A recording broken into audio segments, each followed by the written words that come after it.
इस कार्यक्रम के प्रायोजक कृषि एवं किसान कल्याण मंत्रालय एवं कृषि सहकारिता एवं किसान कल्याण विभाग।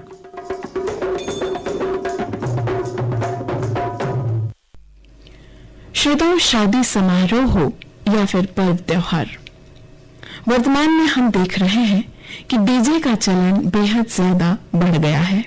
जिस तरफ से डीजे के साथ लोगों का जमावड़ा निकलता है, दूर दूर तक इसकी आवाज से घर भी कांपने लगते हैं।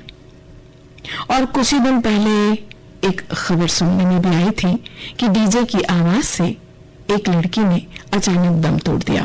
जी हाँ श्रोताओ, हमारे कान, हमारा हृदय, यह यूं कहें कि हमारी सभी इंद्रियां काफी संवेदनशील होती है।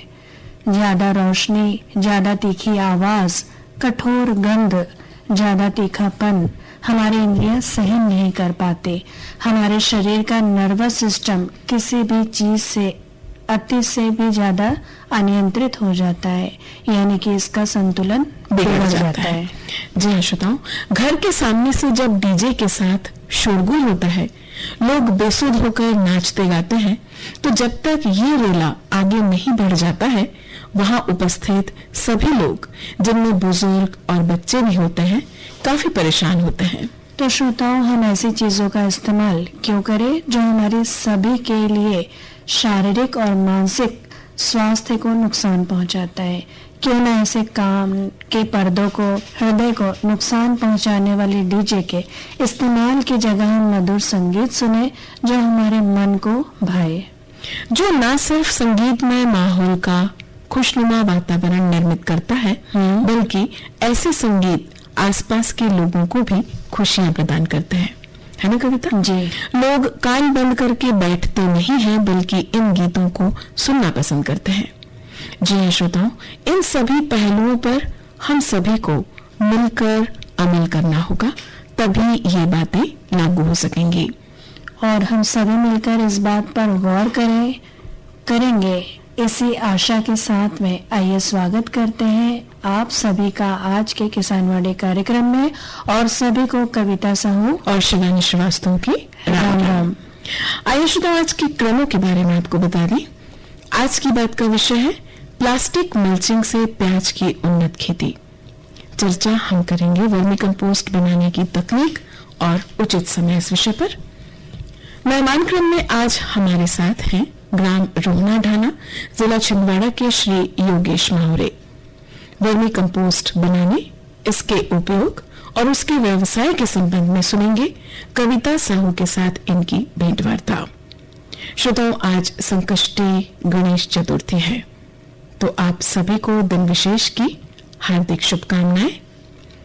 संकट मोचन गणेश जी से हम प्रार्थना करते हैं कि वे सभी के जीवन से संकटों को, परेशानियों को दूर करें और सभी के जीवन में सुख, समृद्धि और शांति लेकर आए।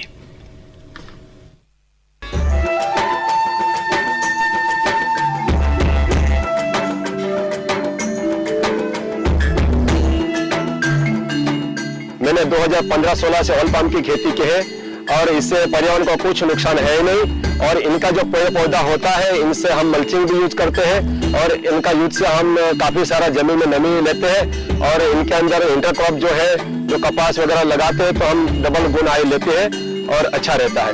ऑयल पाम का खेती में दान और गन्ने से कम पानी लगता है। इसमें गवर्नमेंट की तरफ से ड्रिप सिंचाई के लिए पैसा भी दिया जाता है। ऑयल पाम को खेती के लिए मुझे सरकार में पौधे सीडलिंग देते हैं। वो जब बड़ा हो जाता है, जो फल जो देता है, हर महीने सरकार उसे फल खरीदने के लिए एक रेट बना के देते हैं। उन्हीं रेट पे कंपनी खरीद लेते हैं। मैं काट के इकट्ठा कर देता हूँ, कंपनी उठा के ले जाते हैं।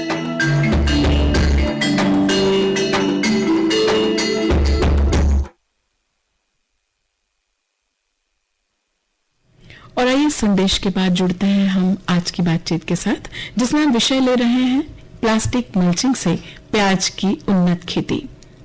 किसान भाइयों बहनों, प्याज की खेती रबी सीजन की प्रमुख फसलों में से एक है। प्याज उत्पादन में मध्य प्रदेश दूसरे नंबर पर है। यहाँ देश का लगभग 40% प्याज का उत्पादन होता है। जी हाँ किसान भाइयों, प्याज की बढ़वार के लिए शुरू में ठंडी और यानी कि 12.8 से 21.2 डिग्री सेल्सियस और शुष्क जलवायु की आवश्यकता हमें होती है, लेकिन प्याज को बढ़ते समय अधिक गर्मी और धूप की जरूरत होती है। इसी तरीके से हवा में नमी लगभग 70% तक होना चाहिए। किसान भाइयों, मिट्टी के चुनाव की यदि हम बात करें तो प्याज की फसल के लिए अच्छी जल निकासी वाली जगह उचित रहती है। हल्की मिट्टी में जैविक खाद के प्रयोग से प्याज की बेहतर उपज मिलती है। प्याज की खेती रबी और खरीफ दोनों ही सीजन में हम कर सकते हैं। खरीफ सीजन में प्याज की फसल के लिए भारी मिट्टी का चयन नहीं करना चाहिए और खरीफ सीजन के लिए प्याज की बुआई और रोपाई अगस्त और सितंबर के महीने के शुरुआती अवस्था में हमें सप्ताह में कर देना चाहिए, जो कि दिसंबर और जनवरी यानी कि अभी ये समय चल रहा है, इस बीच में प्याज आ जाती है। जी हाँ। और यदि किसान भाई बहन रबी के सीजन में हम खेती करना चाहते हैं तो हम दिसंबर और जनवरी में प्याज की रोपाई कर सकते हैं। रबी मौसम में प्याज की खेती करना काफी उत्तम समय होता है। किसान भाइयों, प्याज की फसल में अच्छा उत्पादन लेने के लिए खेती की गहरी जुताई करके कुछ समय के लिए खेत को खुला छोड़ देना चाहिए। गहरी जुताई के बाद अच्छी तरह खड़ी फसल अच्छी तरीके से फसल में हमें सड़ी हुई गोबर की खाद और कंपोस्ट लगभग 3 से 4 ट्रॉली प्रति एकड़ के हिसाब से जमीन में डाल देना चाहिए। इसके बाद किसान भाई बहनों रोटावेटर चलाकर खाद को अच्छे से मिला देना चाहिए और मिट्टी को भुरभुरा बना लेना चाहिए। प्याज की फसल 2 तरीके से ली जाती है, एक तो प्लास्टिक मल्च के साथ और दूसरा बिना प्लास्टिक मल्च के साथ। आधार खाद डालने के बाद यदि हम प्लास्टिक मल्चिंग की बात करें तो उसके बाद बेड बनाएं। बेड बनाने के बाद 16 mm वाली 2 ड्रिप लाइन को बेड के ऊपर बिछा देना चाहिए। जी हाँ। उसके बाद किसान भाइयों, अच्छी गुणवत्ता वाली ग्रोइट pre hole plastic mulching film, जो मल्च फिल्म डंक प्रोडक्ट है, इसकी मजबूती भी अच्छी होती है, कलर की चमक भी बहुत अच्छी होती है। ऐसी प्लास्टिक फिल्म का चयन हमें करना चाहिए जिसमें पौधों का विकास अच्छी तरीके से होता है और खरपतवार पूरी तरीके से नियंत्रित रहते हैं। हाँ, जैसा कि कविता बहन अभी आपने कहा कि अच्छी गुणवत्ता वाली हम उसमें प्लास्टिक मल्चिंग हमें लेना चाहिए। हाँ। यदि हम इसमें थोड़ी सी भी लापरवाही करें तो वो मल्चिंग हमारी मेहनत के लिए बेकार हो जाएगी, सीधा क्योंकि वो कहीं से भी फटना शुरू हो जाएगी। जी हाँ, बिल्कुल। है ना? तो इसीलिए किसान भाइयों बहनों प्लास्टिक मल्चिंग की गुणवत्ता जरूर देखें, है ना। वाइट रूट का अच्छा विकास होने से खाद और दवाइयों का खर्चा कम होता है। चयनित प्लास्टिक फिल्म को बेड के ऊपर बिछाकर पौधों को रोपित करना चाहिए। किसान भाइयों बहनों, मल्चिंग के साथ प्याज की खेती की जाती है तो पौधों की संख्या में भी बढ़ोतरी होती है। एक समान खेती से प्याज का एक समान आकार और अच्छी गुणवत्ता भी प्राप्त होती है। जी हाँ। ड्रिप के पाइप बिछाने के बाद मल्चिंग पेपर बिछा देना चाहिए। मल्चिंग पेपर पर समान दूरी पर छेद बने रहते हैं।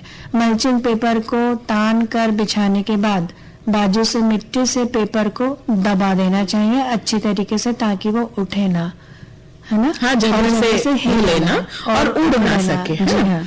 और कई बार हम देखते हैं कि उसमें मल्चिंग पेपर पर कई बार हमें भी छेद बनाना पड़ते हैं। जी हाँ। जिस हिसाब से हम यदि हमारी जो भी हम फसल बो रहे हैं, रोप रहे हैं, हाँ। तो उस हिसाब से भी हम उसमें छेद बना सकते हैं अपनी जरूरत के हिसाब से। जी हाँ। पौधे तैयार होने के बाद उनके ऊपर का भाग काट दिया जाता है और लगभग 0.1% कार्बन डाइजिम के घोल में डुबोकर पौधों को रोपित करना चाहिए। नर्सरी रोपाई के बाद हल्की सिंचाई करना चाहिए। यदि सर्दी है तो लगभग 8 से 10 दिन के अंतराल में सिंचाई करें और गर्मी के मौसम में लगभग हर सप्ताह सिंचाई की जरूरत होती है। और जैसा कि कविता बहन हम देख रहे हैं कि अभी सर्दी है, हाँ। ठंड बहुत है, लेकिन धूप काफी तेज है, जी, है ना। तो यदि हम गर्मी की बात करते हैं तो उस समय मौसम को देखते हुए सिंचाई की आवश्यकता हमारी फसलों को होती है। जी हाँ, बिल्कुल।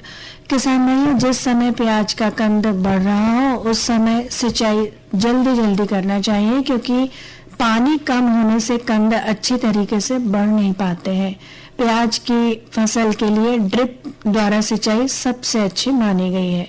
जी हाँ किसान भाई बहनों, प्लास्टिक मल्चिंग खेती की एक उन्नत तकनीक है जिसमें हम खेत की मिट्टी को पतली प्लास्टिक की पन्नी से ढक देते हैं, जिससे पानी की बचत तो होती है, खरपतवार भी रुकते हैं और मिट्टी का तापमान भी नियंत्रित रहता है।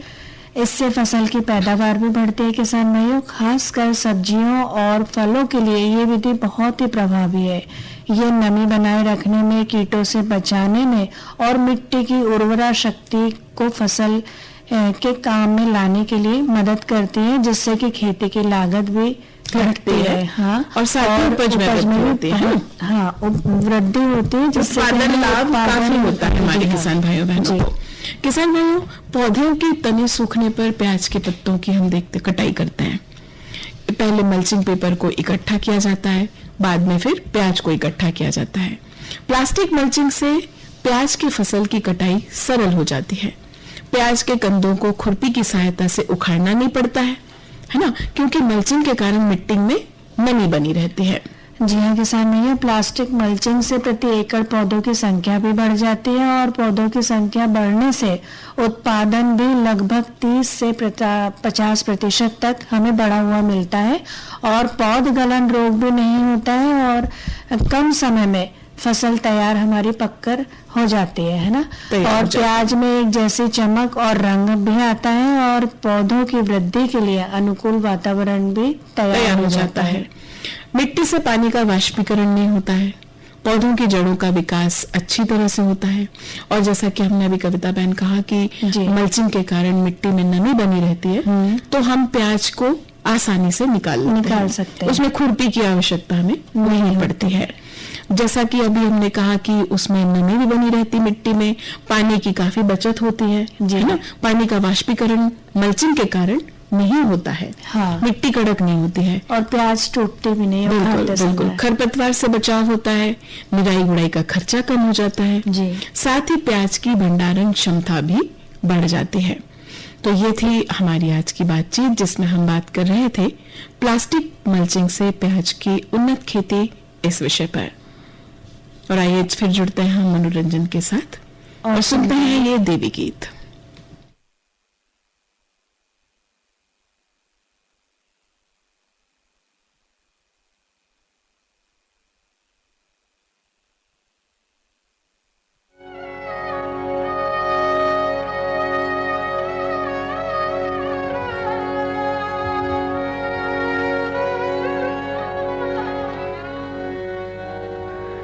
जय दुर्गे मात भवानी मोरी, जय दुर्गे जय दुर्गे मात भवानी मोरी, जय दुर्गे जय दुर्गे जय मात भवानी, जय दुर्गे ओ माँ दुर्गे, जय दुर्गे जय मात भवानी, जय दुर्गे ओ माँ दुर्गे, जय दुर्गे मात भवानी मोरी, जय दुर्गे।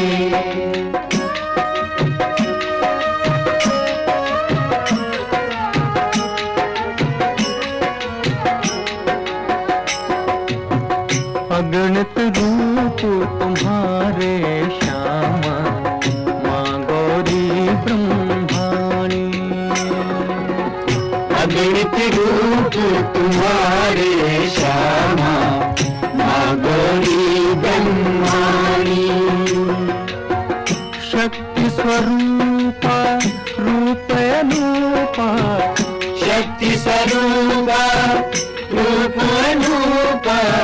ध्यावहि सुर मुनि ज्ञानी, ध्यावहि सुर मुनि ज्ञानी। जय दुर्गे जय मात भवानी, जय दुर्गे हो माँ दुर्गे, जय दुर्गे जय मात भवानी, जय दुर्गे हो माँ दुर्गे, जय दुर्गे मात भवानी मोरी, जय दुर्गे।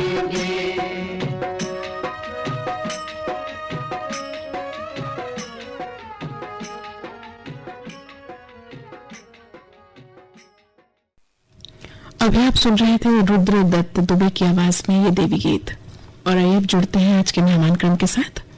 मेहमान क्रम में आज हमारे साथ हैं श्री योगेश माहुरे, ग्राम रोहना ढाना, जिला छिंदवाड़ा के।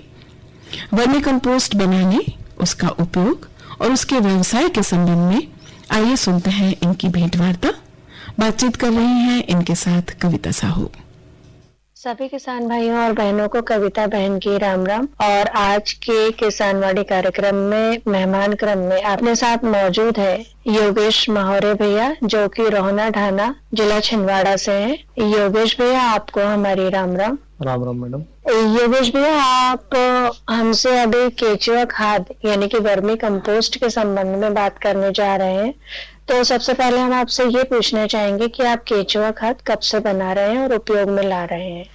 मतलब मैं पिछले 5-6 सालों से केचुआ खाद का यूज कर रहा हूँ, वो बना भी रहा हूँ, अपने खेतों में यूज भी कर रहा हूँ।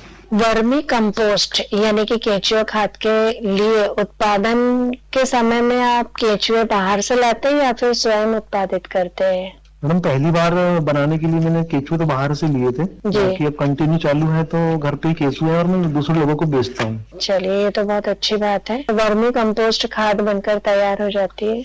मैडम, ये 1.5 से 2 महीने में बनकर तैयार हो जाती है जी। और इसमें मतलब ये चाय पत्ती की जैसे बनती है मैडम, बहुत अच्छी खाद रहती है जी। और इसमें 2 से 3% नाइट्रोजन होता है और 1 से 2% सल्फर और 1.5 से 2% पोटास होता है मैडम। ठीक है। यदि सरसरी तौर पे देखा जाए योगेश भैया, तो पूरी तरीके से पोषक तत्वों से भरपूर होती है हमारी फसलों के लिए। हाँ मैडम, ये वर्मी कंपोस्ट वाली खाद अच्छी होती है मैडम। खाद का उपयोग आप स्वयं ही करते हैं या फिर इसे विक्रय भी करते हैं भैया? नहीं मैडम, मैं स्वयं के लिए बनाता हूँ और स्वयं यूज करता हूँ। कुछ नए लड़के या जो मतलब कुछ काम वाम करते नहीं लड़के, युवा किसान बोल सकते हैं अपन किसी को भी, पशुपालन करके 1-2 गाय रखकर वर्मी बेड लगाकर और वर्मी कंपोस्ट खाद उत्पादन कर बेच भी सकता है। मार्केट में ये मतलब 4 से 5 रुपए किलो ये बिकता है। ठीक है ना, आपकी सलाह भी बहुत अच्छी लगी है। जो लोग खेती से जुड़े हुए नहीं है, यदि वे अपने स्वयं का वर्मी कंपोस्ट का व्यवसाय यदि चालू करना चाहते हैं तो वे कर सकते हैं। जी मैडम। तो योगेश भैया, कि वर्मी कंपोस्ट खाद बनाने की आप हमें विधि के बारे में बताइए हमारे किसान भाइयों बहनों को। मैडम, वर्मी कंपोस्ट बनाने के लिए पहले तो एक छांव वाले वृक्ष पौधा होना चाहिए या फिर एक शेड नेट होना चाहिए। अच्छा। तो उस पे एक वर्मी बेड करके एक आता है जी। तो 2.5 फीट गहरा और 12 फीट लंबा और शायद 2.5 फीट चौड़ा रहता है। मेरे पास है एक 2.5 फीट के आसपास गहरा और 3 फीट चौड़ा है जहाँ तक। मतलब इतना पर्याप्त होता है? हाँ, इतना पर्याप्त होता है। तो उसके लिए मैडम वर्मी बेड की भी जरूरत होती है और फिर उस पे नीचे मतलब छांव वाले स्थान पर रखना है मैडम, और स्टॉल भी जाता है आसानी से। अच्छा। उस पे दिक्कत नहीं होती। और उस पे अपन नीचे ये मक्का के डंठल या कोई सब्जी के अवशेष बोले तो टमाटर के डंठल, मिर्च के डंठल कुछ भी डालने एक परत। हाँ। या धान का पुआल जो किसानों के पास उपलब्ध हो, उसको एक परत डाल के उस पर पानी छिड़काव करना है। फिर उसके बाद अधपका गोबर, कच्चा गोबर डालना है। फिर उसको मतलब पानी से फिर नमी देना है। अच्छा। और उसके बाद फिर ये डंठल कचरा वगैरह डालना, भूसा वगैरह कुछ भी डाल सकते हैं अपन, या उसे डाल सकते हैं, टहनियाँ डाल सकते हैं। पानी की मात्रा का इसमें अंदाजा कितना लगाया जा सकता है कि पानी कब तक और कितना देना है? पानी इसमें मैडम नमी पर्याप्त रखना है, कम से कम 70% नमी होना चाहिए। क्योंकि उसमें केंचुआ डालना पड़ता है ऊपर। तो ये सब 3-4 बार करने के बाद ऊपर से केंचुआ डालते हैं, फिर गोबर डालते हैं ऊपर से। उसके बाद फिर उसमें जूट के बोरे से उसको ढक दिया जाता है। हाँ। और एक दिन के आड़ पे उसको फिर पानी से मतलब सिंचाई करना पड़ता है अपने झारे वगैरह से। अच्छा। जो किसानों के पास उपलब्ध हो सुविधा, उसके हिसाब से कर सकते हैं मैडम। तो इसको आप सुरक्षित कितने समय तक रख सकते हैं? इसको रख सकते हैं मैडम 1 साल भी रख सकते, कोई दिक्कत नहीं उसको। मगर किसान नहीं रखता ना, उसको तुरंत बनाता तुरंत यूज करता है। हाँ, ये उपयोग में करना पड़ता है। यदि लंबे समय तक इसे सुरक्षित रखना चाहे 4 महीने तक रख सकते हैं मैडम। हाँ, 4 महीने तक 4 महीने तक उसको बोरी में पैक करके छांव में रखना पड़ेगा मैडम, खुले में नहीं छोड़ना है, धूप में नहीं रखना है। तो उसके लिए किस प्रकार के बोरे का उपयोग करना चाहिए? कोई भी चल जाएगा, जूट का भी चल जाएगा या प्लास्टिक के बोरे भी चल जाएंगे, भी चल जाएंगे, टाट फट्टे भी चल जाएंगे। ठीक है ना। और इसमें से एक बर्मी बॉस भी निकलता है मैडम, तो जिसके लिए वो कीटनाशक का काम करता है पौधों पर। अच्छा। और एक टॉनिक की तरह भी और कीटनाशक दोनों की तरह काम करता है, जिससे फसल में वायरस, रस चूसक कीटे, एफिड, एसिड, थ्रिप्स वगैरह कुछ आते नहीं है। अच्छा, यदि अपन स्वयं तैयार करते हैं तो फिर ये वर्मी वॉश भी हमें एक साथ मिल जाता है? हाँ, वर्मी वॉश नीचे से निकलता है ना मैडम, नीचे से वो पानी अपन जो डालते हैं थोड़ा ज्यादा हो जाता है तो वो नीचे से निकल जाता है, उसका स्प्रे अपन पौधे पे कर सकते हैं। अच्छा। बागवानी में, सब्जी की फसल पर, किसी फसल में कर सकते हैं। चलिए, मतलब ये तो बहुत अच्छी बात हुई कि सारे पोषक तत्व हमें वर्मी कंपोस्ट के माध्यम से हमारी फसलों को मिलते जाते हैं। जी। तो योगेश भैया, आपसे वर्मी कंपोस्ट यानी कि केंचुआ खाद के विषय में पूरी जानकारी लेकर हमें बहुत खुशी है और उम्मीद है कि इस जानकारी को उपयोग में लाकर हमारे किसान भाई बहन भी आगे इस खाद का उपयोग करेंगे और जो इसको बनाने में इच्छुक हो तो वो भी आपकी बातों को ध्यान में रखकर इसे तैयार कर सकते हैं स्वयं घर पर भी, या फिर अपने व्यवसाय के तौर पर भी इसको उपयोग में ला सकते हैं। तो योगेश भैया, आपसे बात करके हमें बहुत अच्छा लगा और उम्मीद है आपकी सारी बातें हमारे सभी किसान भाइयों बहनों के लिए बहुत ही मददगार साबित होगी। तो आखिरी में आप चलते चलते क्या बोलना चाहेंगे हमारे किसान भाइयों बहनों से? मैडम, मैं किसान भाइयों को यही सलाह देना चाहूंगा कि कम से कम अपने घर पर एक गाय जरूर रखें और वर्मी वेट लगाकर वर्मी कंपोस्ट खाद तैयार करें। अच्छा। और अपने खेतों में उसका यूज करें। जी जी, जिससे कि अपनी मतलब खेती में लागत कम आएगी और उत्पादन अधिक होगा। अच्छा। आप एकदम से रासायनिक न छोड़कर इसको थोड़ा सा यूज कर सकते हैं, आधा आधा। जी। रासायनिक भी यूज कर सकते हैं और इसको भी यूज कर सकते हैं, जिससे कि उत्पादन भी न घटे और लागत भी न बढ़े। जी। जी मैडम। ठीक है ना, मतलब ये है कि अपने घर से जो चीजें निकल रही है उसी का उपयोग करके अपन वर्मी कंपोस्ट बना सकते हैं। जी जी। और उत्पादन ज्यादा से ज्यादा प्राप्त कर सकते हो। हाँ। बिना खर्चे वाली खाद है ये। जी मैडम, इसमें एक बार खर्च होता है, सालों साल चलता है वर्मी वेट। जी जी। किसान के रखरखाव और उसके यूज के ऊपर है मैडम सब। जी ठीक है ना। ठीक है योगेश भैया, धन्यवाद आपको। हमारे किसान भाइयों बहनों की तरफ से आपको राम राम। राम राम, जय जवान जय किसान। किसान भाइयों, मेहमान क्रम में अभी हमारे बीच थे श्री योगेश माहुरे, ग्राम रोहना ढाना, जिला छिंदवाड़ा के। वर्मी कंपोस्ट बनाने, उपयोग और उसके व्यवसाय के संबंध में इनसे बात कर रही थी कविता साहू। और आइए अब जुड़ते हैं हमारी चर्चा के साथ में। विषय हम ले रहे हैं कंपोस्ट बनाने की तकनीक, वर्मी कंपोस्ट बनाने की तकनीक और उचित समय।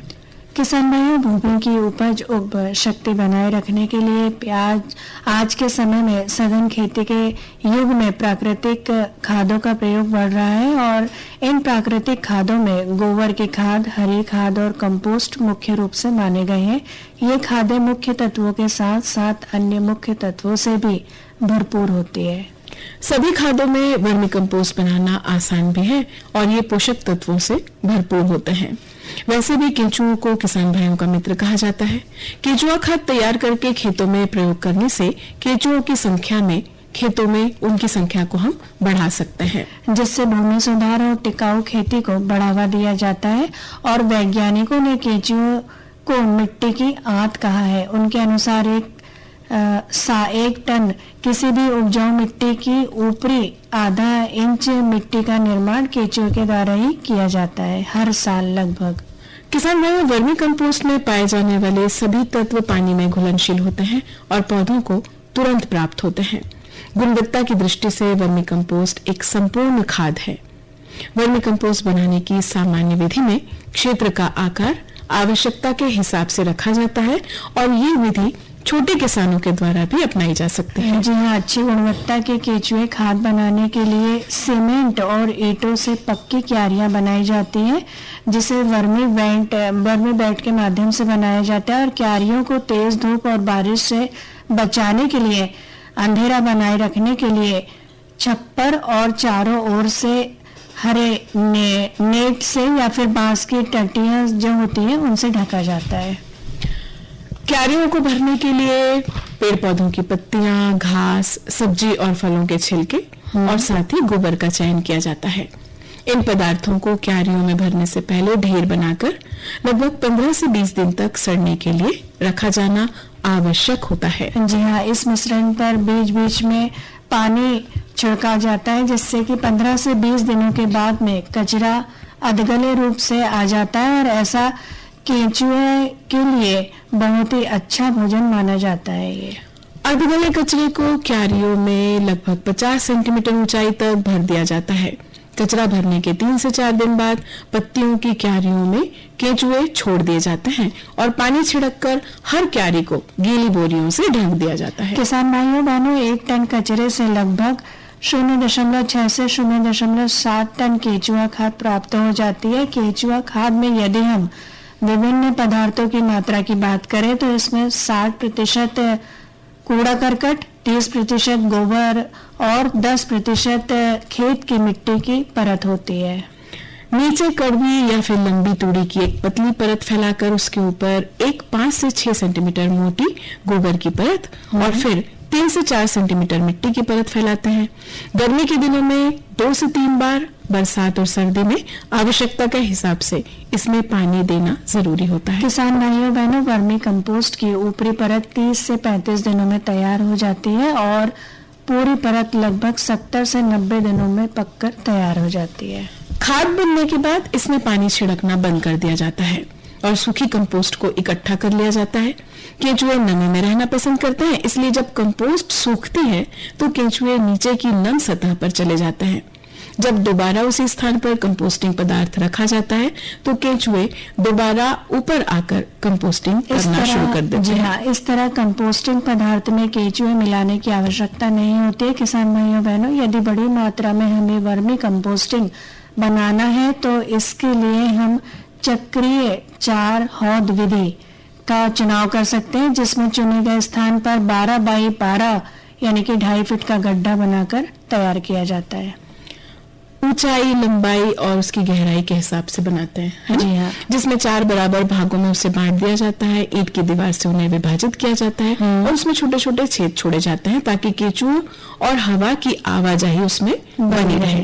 एक एक करके गड्ढों को हम अधकले कचरों से और केंचुओं से भरते हैं। 4 महीने में एक के बाद एक चारों गड्ढे भर जाते हैं।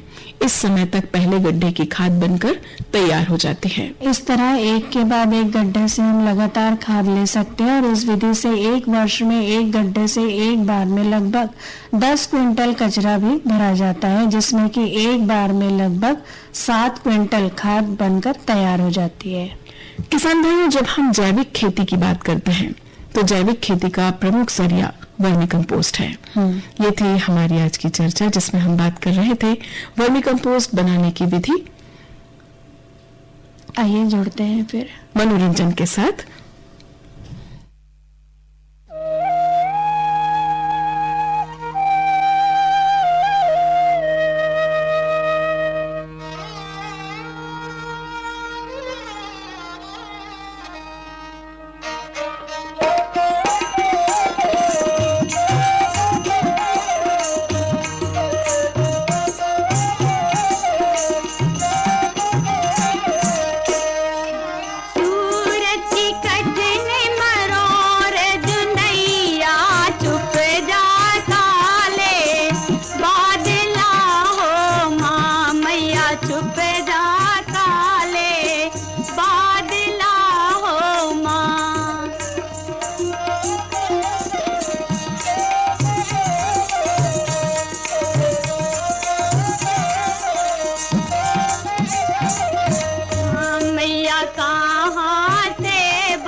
छुप जा काले बादला हो माँ।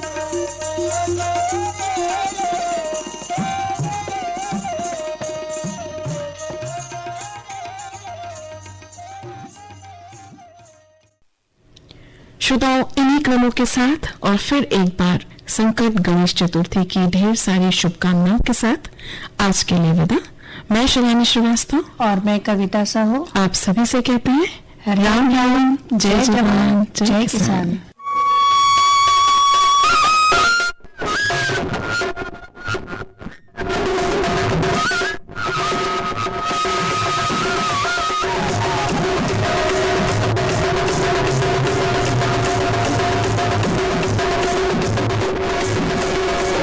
इस कार्यक्रम के प्रायोजक कृषि एवं किसान कल्याण मंत्रालय एवं कृषि सहकारिता एवं किसान कल्याण विभाग।